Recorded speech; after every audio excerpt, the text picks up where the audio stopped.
As we got into the writing process, we realized, you know, being our third record and everything, it was kind of time for us to do something a little bit different. After the first few months that we started writing, we had a bunch of songs that were good. I don't think they were necessarily bad, they just weren't really different or special. I sat down and sort of, again, tried to figure out what it was that we needed to do to get ourselves excited again about music. We knew that we wanted to change, but we didn't know how. It had to sound like Simple Plan, but to the next level.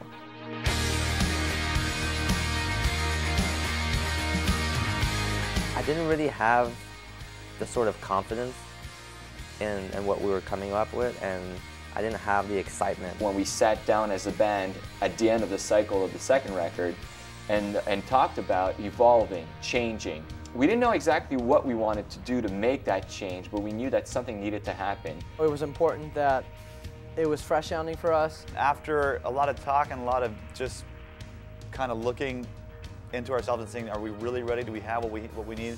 We realized that, you know what, maybe we need to take more time to write, and maybe we need to take more time to make a record that would seem more important, more different and more special sounding. More everything, more Simple Plan, but at the same time more original and more fresh. So we weren't going to stop till we had that. But we needed to find a way to maintain our identity while evolving. And coming up with that idea or coming up with that direction was actually the hard part. That evolution was not going to happen like in 2 or 3 months. It was something that needed time. So we started writing, and some good songs came out, but they weren't, you know, they weren't at that point yet. And it just kind of felt like good songs, but maybe a little flat. So we kept writing and writing and writing and writing, until eventually we realized that we had nothing. While all this stuff was going on, we were getting a lot of pressure to, let's go in the studio, like let's put out this record. It was stressful because everybody was kind of questioning what we were doing. We didn't want to do a record super quick either, to not like it as much as we're going to like this one, you know? We said, you know what, at a certain point we were like, F it.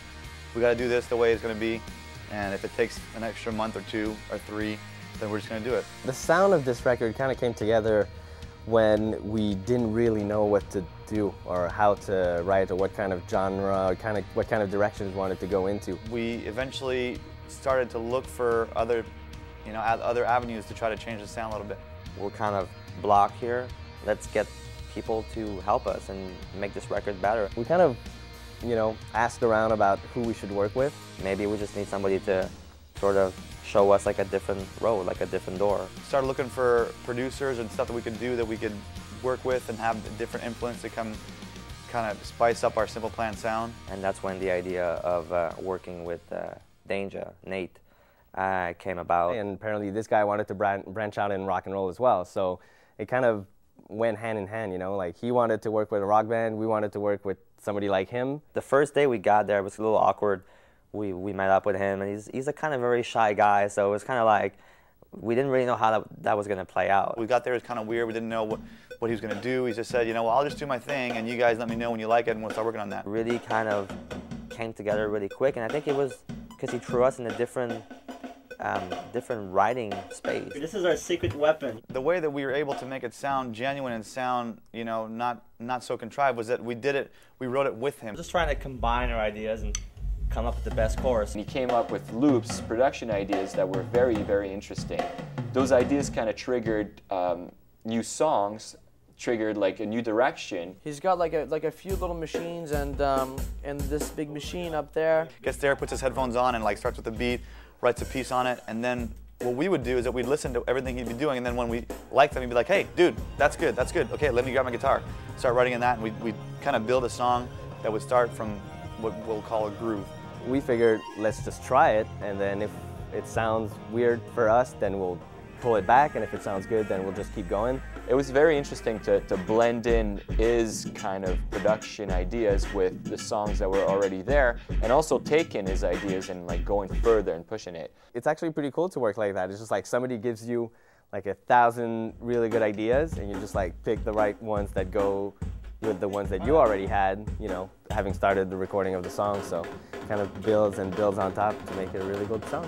And we never really did that before, and everything sounded so fresh and exciting again. It's not like we did like a 180, but we added a new flavor. A flavor of the flavor. It was still Simple Plan, but the next level Simple Plan. I would say this is when the record started to take shape. It's either going to be amazing and people are going to love it, or it's going to be a big joke. After that collaboration with Danger, like a lot of things happened, and it just kind of poured out really quickly. We're taking risks with this one, and I feel like it's going to be an important record for us, so It really felt like we found the right balance. I guess we'll see. We will see, my friends. When I'm Gone was all written around this one beat that Danger had done. It was like this little. Right away, you can hear Danger's touch. And it's like just one little beat that felt so cool. He gets like the coolest tones. But there's a beat to it, but there's the band on top at the same time.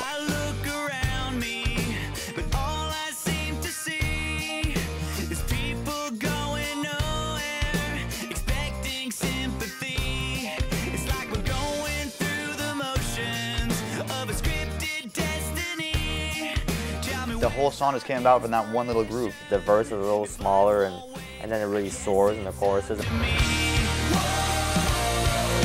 we're not gonna waste another moment in this town.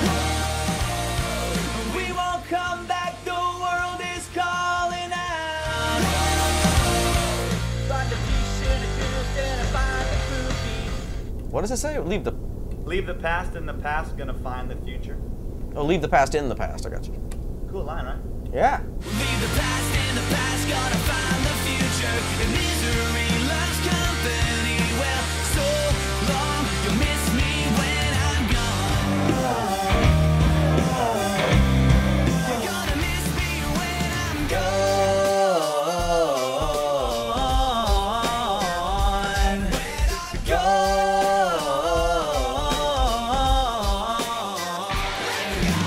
Won't look back when I say goodbye. I'm gonna leave this hole behind me. 'Cause every wasted day becomes a wasted chance. You're gonna wake up feeling sorry. 'Cause life won't win. You're gonna miss me when I'm gone. It was a lot of like excitement because that sound just sounded really great. Like it was an evolution, yet we kind of maintained the Simple Plan identity. The record, when you hear it, is definitely really rock, and it's definitely still our style, and there's some songs that really don't have that influence. A lot of it had to do with our desire to just maintain who we are and kind of just wanting to be Simple Plan. But it also had a bit to do with working with Dave Fortman. Dave is a really, really cool guy, and I think that's how it really came about. We were just like looking for producers, and when we got around to talking to Dave, he just had such a cool vibe to him. Hey man! Yeah! It's just like a really nice, fun guy that we're like, all right, like he's made some amazing records. With Evanescence, with Mudvayne, kind of heavier records, and he's really into like hearing us as a rock band. I don't know, he's just a really cool rock guy, like, you know, great guitar sounds, you know, really cool ideas. Like, he was in a band before. As soon as I heard that he was from Ugly Kid Joe, I think that was it. You know, he had the record. Bam. Here, go, do whatever you want. Oh, camera shot, okay? He was one of the guys that really seemed to get it. Was so enthusiastic about making this album and about the demos that we had. We just knew he was the right guy to move forward with. Because he was the one guy who was like, man, this mesh of sound is amazing. We knew he could achieve what we wanted, you know, the record to sound like. He's a serious guy as far as work is, but in general, he's a kind of a goofball. Dave is a funny guy. How's your movie coming along? That guy can keep a straight face and tell you a complete lie like nobody else I've ever met. Dave Fortman's a crazy motherfucker, man. That's the only way I can describe it. Like, this guy is out of his mind. Likes to have fun, likes to party. Come here, I want to show you something. Like he lights up a room, you know. He always talks about crazy things. Party maniac that was like going out all the time and like really being more rock and roll than the whole band combined. He's got a potty mouth, that guy. You're always picking on me with this f***ing camera. He's funny, he's from the South, he has this crazy accent. First time seeing it anywhere on film. Oh, I'm ripped! Beep, beep. Oh, dude. You motherfucker! Just kidding, I didn't mean to call you a motherfucker. I've heard things with him that I had never heard before. Let me tell you that. The hand boning. That's what they do in Louisiana. They have a lot of time on their hands, He's crazy, but in a good way. He's crazy, but I love him. He's a great guy. Even if we've been up till 4 in the morning the night before, he'll be focused, and I honestly think that he was, you know, he was one of the guys that got the best performance out of me, especially. Awesome. 2 more. It was one of the funnest times for me to track. When it was just me and him, you know, we would get pretty retarded, and it was funny. I think he's almost as funny as I am. But as soon as we got into the studio, his desire was just to bring out everybody's, you know, ideas to the table and test them. And I think he had a lot of confidence in our songs, so he didn't try to change everything just for the sake of changing. But when it's time to change something, he stops you and makes you think about it. It could be better. Just that one thing to extend whatever the lead focal point. He really got the great performance out of everybody. The guitars sound great, the vocals sound great, the drums sound great. He just was able to nail everybody's parts. We're 5 very strong personalities, and this guy kind of came in and made us work together in a very natural way. And you really, really nailed it. Like, the record sounds gigantic, and we're really happy with it. Nice. The way that we approach it is that we don't put any boundaries. We can do whatever we want. Doesn't matter if we can't play it exactly the same live, we'll figure it out in the end. We tried every sound that we wanted to hear. I think you got to go in the studio and make the best record possible. We kind of put all our ideas into a box. It's the tissue box. And then we picked one by chance, and that was what we went with now. I think the whole recording process it went really smooth. What I liked about this album is that people were really passionate. Democracy kind of ruled. We just decided, you know, if most of us dig the idea, well, that's the one that's going to make it onto the record. You're in? You're in? Yeah. Yeah. Subtle. So it was really cool to have all the guys sort of come in and say, like, I like this, how about we do this like that? Trying out all these little things made us grow as a band. Using pianos, using strings, using keyboards, using guitars, and sitting there going like, what can we put here? Lyrically, musically, part-wise. I think we need a plexi tone. Let's grab this guitar and plug it into this speaker and mic it through this mic and... Driven Vox tone? How to play the part so that it sounds a certain way. Change certain things here and there. Textural guitar leads. Gigantic orchestra. Or a cool texture on like second verses. Atmospheric rhythm. People probably expect us that we're in a room playing all together, but we're not really doing that. 20 guitar parts. All around a computer, and we're listening to the songs, and we're trying to sort of mimic real instruments. So do a drum like da da da da da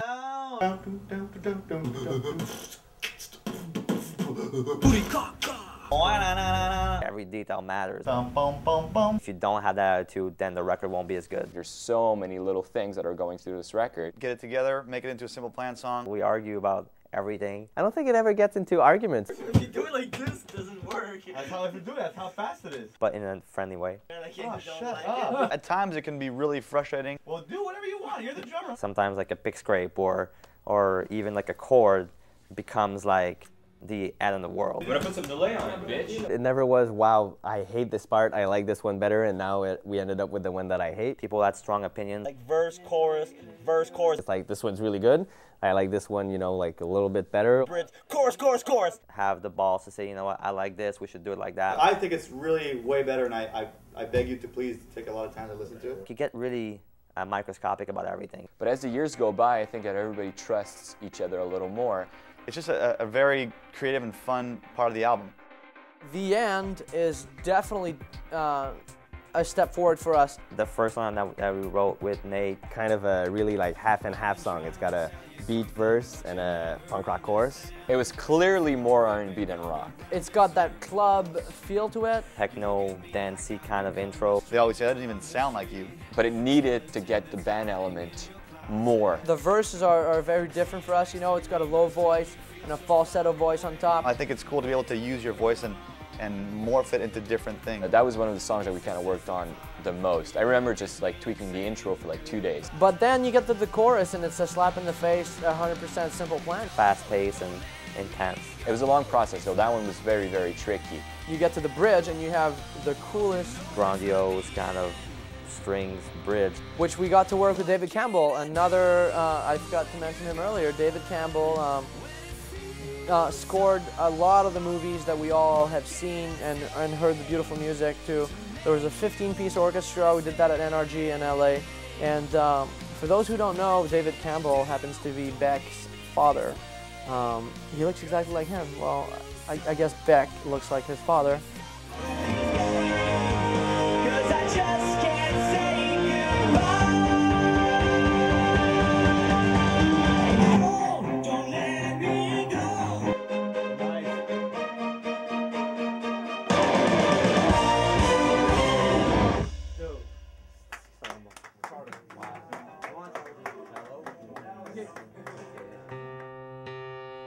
We wanted to write a record that was more like a reflection of who we were and the stuff that was going on in our lives.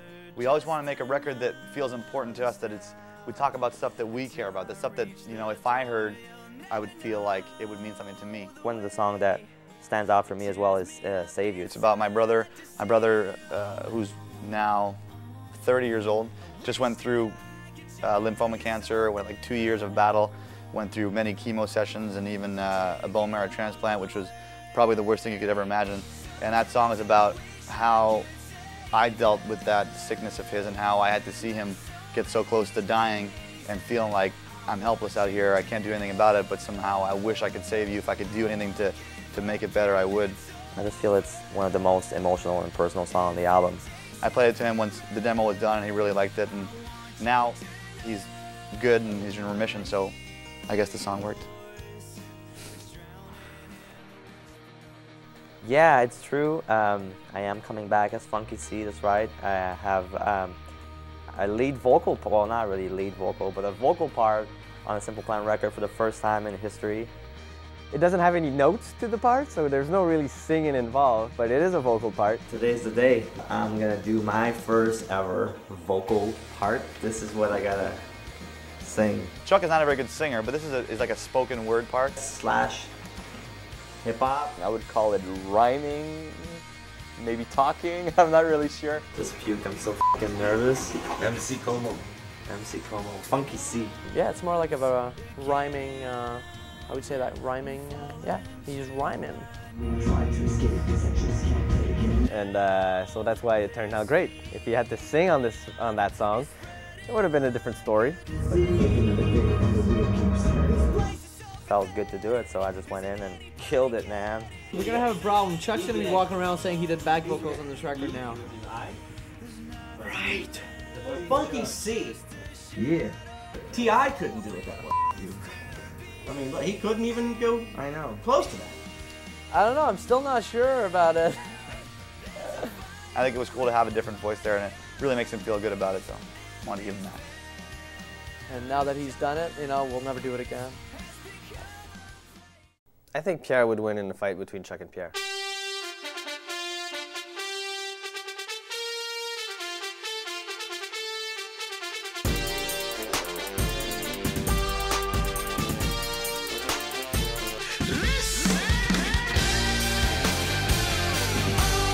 Chuck worked out for the last year and a half, like non-stop, 4 days a week, 5 days a week. Yet, I would still put my money on Pierre if I'd see the two of them fight. Ah, Pierre. Come on, there's no way anybody actually said Chuck to that. I always win, and I always will. I don't care how many weights he lifts. Still gonna beat him. He has a good technique.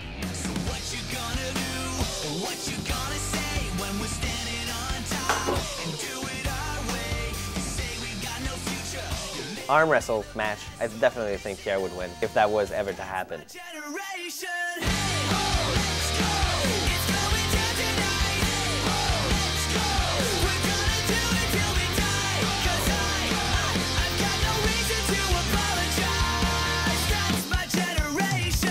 One more time. Another time? Yeah. Dude, you said to kick your ass again.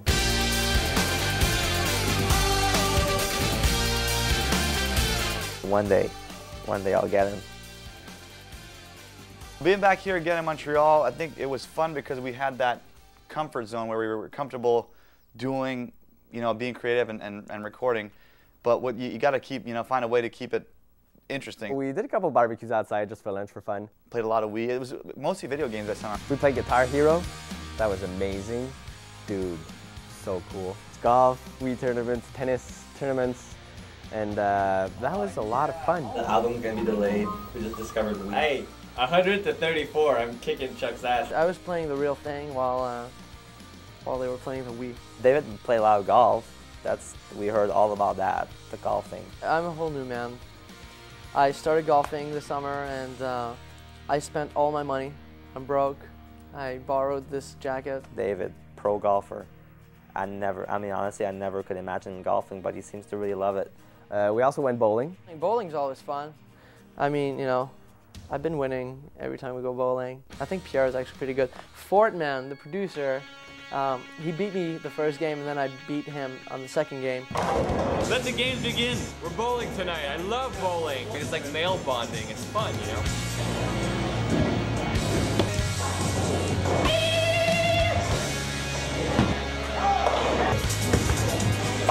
Jeff's gonna suck, Jeff's gonna suck.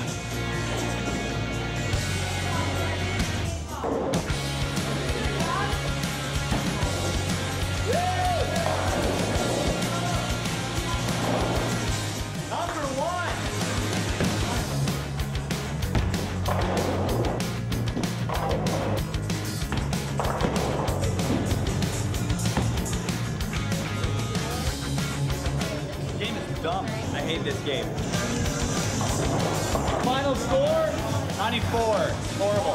If we were playing at Wii, I would kick ass. I heard the other guys went bowling. I didn't go myself. If the band member misses band activity, it's like in its initiation day, like in frat parties and all that, we're gonna kick his ass and throw eggs at him and like beat him up. It's gonna be fun. That's gonna be the next band activity. Chuck? Kick Chuck's ass because he's not here tonight. It's gonna be the next band activity. I skipped that and I got a lot of shit for it, but you know, had other stuff happening that night. Anyways. My personal favorite was the go-karting. We're going now. We're going to do a little racing. Here we are at karting. 24-hour go-karting. Obviously, we're not going to be here for 24 hours. It's actually pretty serious. Hi again. It's me, with Darren this time. I feel confident. I think I'm gonna win. My brother's gonna win. My brother's a maniac. Let's do it! This is not gonna protect me very well. This is the helmet? I don't feel very safe in this. They're all sweaty. I'm like a walking condom. I'm ready. Ready to go. Pole position.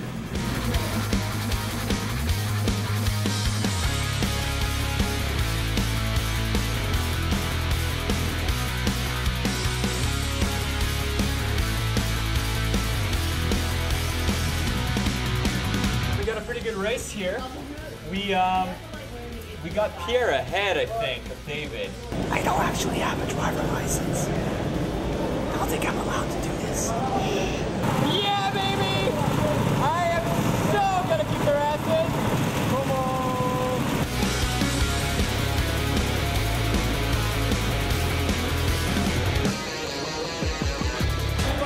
Oh man, that was a good one.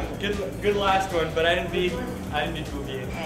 I'm pretty much the best I've ever seen. Actually, I think I'm the best of the band. This beats Wii and Xbox. We gotta go get some medals. Yeah, let's get some medals. You ready? A little bit of shake and bake.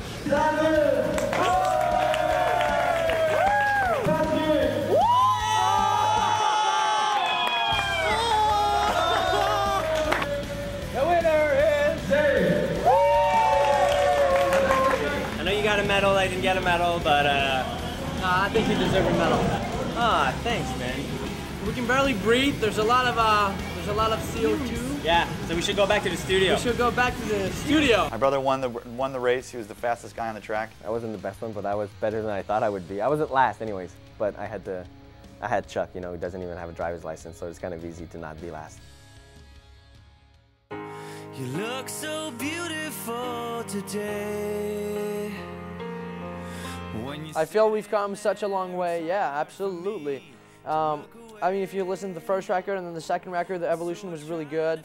But then we took it further. So I think I think it's our best record yet. I know everyone says the same thing, oh, it's our best record yet, but you know what? I think this one is the best record yet. It was very interesting to come in and just be able to talk and openly and just being, you know, friends making a record.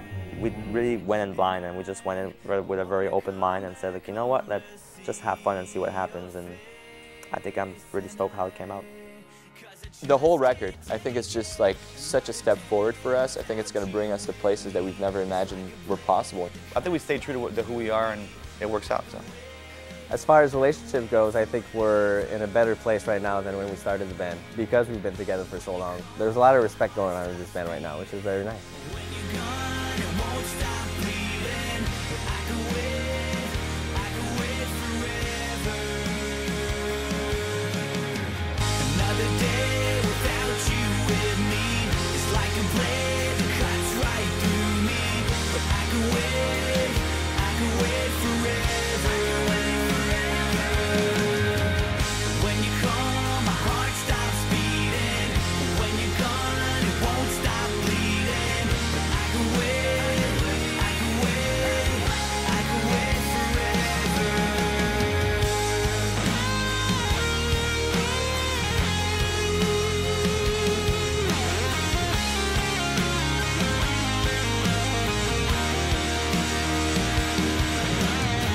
This is the guitar I learned to play guitar. It's been in my family for years. Oh! Jeff said we should try this. I think it sounds like shit. I gotta tell you that I'm a little hungover today. Again, I suck. You have no idea how bad. Dude. Funky C, whatever you want to call me, always grabbing double D's. There's nothing else that I can do, and I just can't take it. Another day without you with me is like a blade that cuts right through me. That's it. Thank you. Hey, take care, y'all.